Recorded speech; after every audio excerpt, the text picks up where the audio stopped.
से भक्तिरुत्पद्यते पुंसः शोक मोह भयापहा। ये भक्ति की पहचान। पहले भक्ति की पहचान क्या बताई गई? भक्ति हमारे हृदय में आ गई है तो ज्ञान और वैराग्य हमारे जीवन में आएंगे। हाँ, तो ज्ञानी तो सब हैं ही, है ना? ज्ञानी तो सभी है। कौन अपने को अज्ञानी मानता है? कोई है जो अपने को अज्ञानी मानता हो? पैसे में तो आप कमजोर मान सकते हैं किसी से अपने को, लेकिन समझदारी में भी आप कमजोर हैं ऐसा कभी स्वीकार नहीं करेंगे। आप ज्ञानवान हैं। हाँ, वो तो भगवान के सामने ही जाकर गिड़गिड़ा देते हैं, हम अज्ञानी हैं, ना समझ है। लेकिन अंदर से समझदारी के तो आप पुरंदर बने बैठे हो। और नहीं तो जो अज्ञानी अपनी को कहता हो, 10 लोग उसे अज्ञानी कहने लगे, प्रसन्नता होगी? नहीं प्रसन्न हो सकता है। किसी को भी बुलाओ आप, आइए अज्ञानी जी, हाँ, कैसा लगेगा? हाँ, भगवान के सामने कुछ भी कहो, मैं मूर्ख खलकामी है, बोलते कि नहीं? हाँ, कृपा करो, मैं तो मूर्ख हूं। अब जरा उन्हीं को पीछे से कोई आवाज दे दे, हाँ मूर्ख जी, है? क्यों? अरे आप तो अपनी वाणी से कह ही रहे, वाणी तो एक ही है, आपने बोला, पीछे वाले ने बोल दिया। हाँ, ज्ञानी भी है और वैराग्य तो है ही। देखो, महात्मा त्यागी होते हैं, विरागी होते हैं, क्योंकि वो संसार को छोड़ते हैं। एक संसार को छोड़ने वाले और एक भगवान को छोड़ने वाले, बताओ बड़ा त्यागी कौन हुआ? एक को संसार से वैराग्य है और एक को भगवान से वैराग्य है। बताओ बड़ा वैरागी कौन हुआ? हाँ, यहां पर स्वसंवेद्य विषय है ये। मेरे हृदय में भक्ति आ गई है तो सूत जी कहते हैं उस भक्ति के आने पर शोक, मोह और भय, ये तीनों आपके जीवन में नहीं रहेंगे। और यदि है तो अभी उसने भगवान की शरण नहीं ली है। वो पिछली बातों को लेकर के शोक करता है, राम राम राम राम, आगे की सोच करके भय करता है, और वर्तमान में किम कर्तव्य विमूढ़ हो रहा है। उसके जीवन में भक्ति अभी नहीं है। ऐसे संगीता का जिसके श्रवण करने से भगवान के चरणों में प्रेम होने पर शोक, मोह और भय से व्यक्ति मुक्त हो जाता है, ऐसी संगीता का उन्होंने अध्यापन अपने पुत्र सुखदेव को कराया। सुखदेव जी महाराज आत्माराम हैं। उन्होंने राजा परीक्षित को इस कथा को सुनाया। परीक्षित कैसे हैं, अब ये यहां से उपाख्यान प्रारंभ होता है।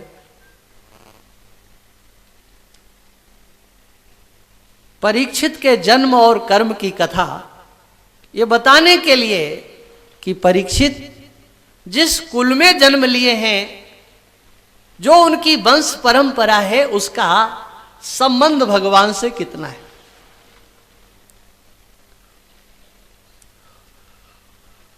अब यहां से कथा प्रारंभ हो रही है। देखो, अभी तक तो उपदेश भाग चला था। आप लोग सब श्रद्धालु भक्तगण माताएं इस बात का ध्यान रखेंगे कि आज पहला दिन है, तो अब कथा प्रारंभ हो रही है। थोड़ा समय ज्यादा लग सकता है, इसलिए आप लोग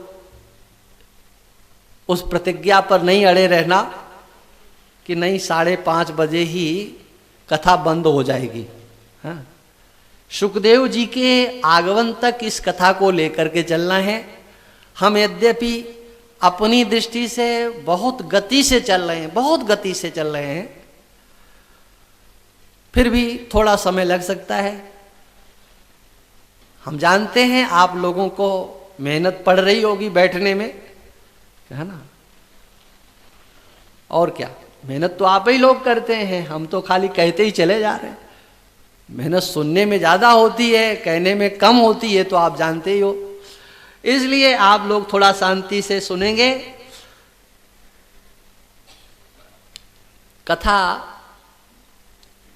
कम से कम 6-7 घंटे प्रतिदिन करने का स्वभाव रहा है। अब की बार कुछ स्वास्थ्य भी कमजोर है, और दूसरे यहाँ सब लोग वृद्ध ज़्यादा दिखाई पड़ते हैं, इनके घुटनों में तकलीफ इत्यादि, इसलिए 2.5 घंटे का सत्र रखा गया। तो अब उसी में हम करेंगे, कभी कभी होगा, रोज नहीं होगा। आज की बात तो अभी किए ले रहे हैं। परीक्षितोऽथ राजर्षेर जन्म कर्म विलापनम संस्थाम च पांडुपुत्राणाम वक्षे कृष्ण कथोदयम। सूत जी कहते हैं, हम परीक्षित के जन्म कर्म और इस संसार के त्याग की कथा आपको सुनाएंगे, और उनकी ही नहीं, जिनके अंशज थे, वंशज थे, हाँ, ऐसे उन पांडु पुत्रों का भी चरित्र आपको सुनाएंगे। ऋषियों, ये मत समझना कि हम भक्तों का चरित्र सुनाएंगे, नहीं, ये भक्तों का वह चरित्र है जिस चरित्र में से भगवान की कथा निकलेगी। वो भक्तों का चरित्र वक्षे कृष्ण कथोदयम, कृष्ण की कथा जहां से प्रवाहित होगी। महाभारत का युद्ध हो चुका था, बड़े बड़े वीर गति को प्राप्त हो चुके थे। भीमसेन की गदा से धृतराष्ट्र के पुत्र दुर्योधन की जंघाएं तोड़ दी गई थी। अपने मित्र का प्रिय करने के लिए द्रोणाचार्य का पुत्र अश्वत्थामा रात्रि में उस शिविर में गया जहां पर 5 पांडव नहीं थे। 5 पांडु पुत्रों के मस्तक काट करके ला करके दे दिया। उनको देखते ही दुर्योधन को बड़ा दुख हुआ। अरे, ये पांडु पुत्रों के मस्तक नहीं है, ये 5 पांडु पुत्रों के मस्तक हैं। तूने तो मेरे वंश को ही नष्ट कर दिया। और ऐसी वेदना हुई कि उस समय उसके प्राण निकल गए। प्रातः काल हुआ, जब द्रौपदी को पता चला तो द्रौपदी तो रुदन करने लगी। पुत्रों के शोक में मेरे पुत्र मर गए इसलिए नहीं। यहां वल्लभाचार्य जी महाराज ने ये बात लिखी है कि द्रौपदी तो भगवान की भक्ता है, वो पुत्रों के लिए कैसे रो सकती है। तब रुदन इसलिए कि अभी अभी भगवान के श्री चरणों का अनुराग इसको प्राप्त नहीं हुआ। ये भगवान की भक्ति किए बिना इस संसार से चले गए। संसार के लोग रोते हैं, पुरुषार्थ का बखान करते हैं, लेकिन कभी ये नहीं विचार करते हैं इसने बड़े बड़े महल बनाए, बड़े बड़े मिल लगाए, बड़ी बड़ी कोठियां बनाई, इसने जीवन में भगवान की भक्ति कितनी की है। भगवान की भक्ति किए बिना जो इस संसार से चला जाता है, वास्तव में उसी के लिए रोना चाहिए। हाँ,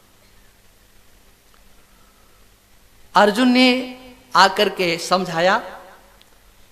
भगवान कृष्ण से कहा आप रथ तैयार करो। द्रौपदी से कहा कि देखो, जिसने ऐसा अपराध किया है उसका मस्तक मैं जब लेकर आऊंगा तभी तुम्हारे आंसुओं को पोंछूंगा।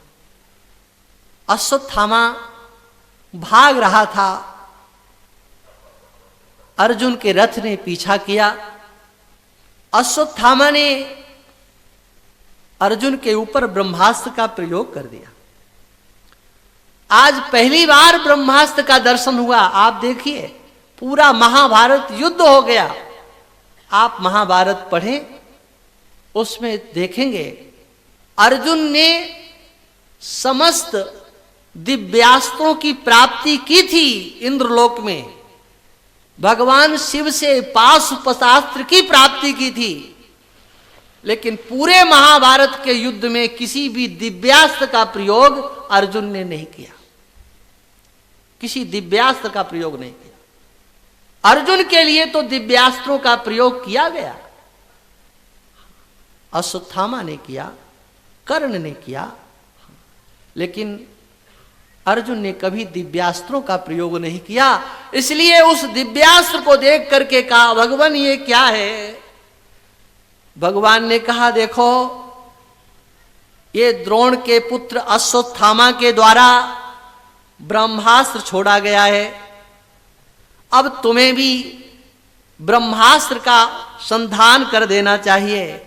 देखो तुम्हारे ऊपर गुरुदेव की कृपा है, तुम्हारे गुरुदेव ने तुम्हें पूर्ण विद्या दी है, ब्रह्मास्त्र को चलाना भी सिखाया है और ब्रह्मास्त्र को शांत करना भी सिखाया है, लेकिन इस अश्वत्थामा के पास ब्रह्मास्त्र कैसे शांत किया जाता है ये विद्या नहीं है।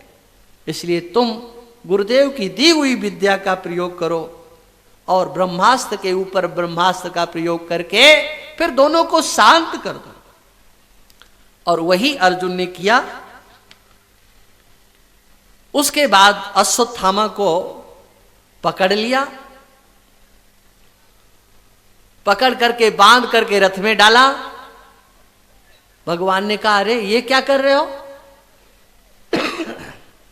देखो मेरे सामने तुमने पांचाली से कहा था जिसने पुत्रों का वध किया है मैं उसका सर लेकर के आऊंगा,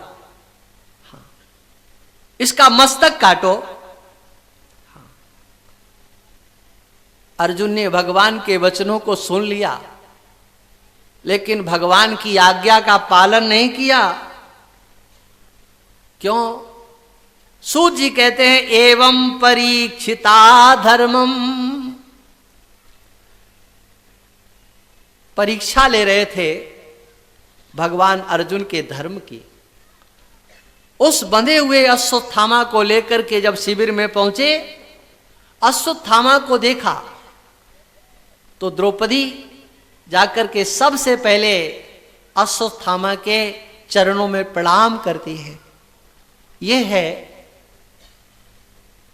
अधिष्ठा सर्वभूतानां। आज हम भगवान की भक्ति भी करते रहते हैं और द्वेष से अपने हृदय को जला करके भी रखते हैं। इतना बड़ा अपकार जिसने किया हो, 5 पुत्रों को जिसने मारा हो और वो सामने आए और हृदय से विद्वेष निकल जाए, प्रणाम किया। और केवल प्रणाम नहीं, अर्जुन से कहा, मुच्यताम मुच्यतामेष ब्राह्मणो नितराम गुरु हो। ये ब्राह्मण है, ये गुरु है। देखो केवल ब्राह्मण और गुरु नहीं है, ये तो साक्षात आपके गुरुदेव हैं। सएस भगवान द्रोणा प्रजारूपेण वर्तते, तस्यात्मनोर्धम पत्न्यास्ते नानुगादीरशु कृपी। ये साक्षात द्रोण भगवान है, आत्मा वही जायते पुत्र। और देखो एक बात है, इसके मारने से हमारे पुत्र तो अब कभी जीवित होने वाले नहीं, तो इसका वध करना क्यों है? हाँ एक बात है, अभी जैसे मैं रो रही हूं, एक माता और रोने लगेगी। इसलिए मेरी इच्छा है जैसे मैं रो रही हूं वैसे अब ये कृपाचार्य की बहन और इस अश्वत्थामा की माता आंसू नहीं बहाए। हाँ ये है द्रौपदी का आदर्श। लोग तो ऐसा कहते हैं क्या कि द्रौपदी के कारण महाभारत हो गया, किंतु ये सफेद झूठ है। द्रौपदी के कारण महाभारत नहीं हुआ, महाभारत के तो अनेकों कारण हैं, द्रौपदी तो कहीं है ही नहीं। आप विचार करो,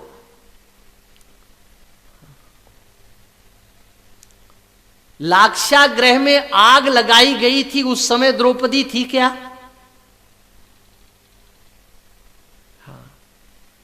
भीमसेन को विष दिया गया था, उस समय द्रौपदी थी क्या? वहां द्रौपदी कहां थी?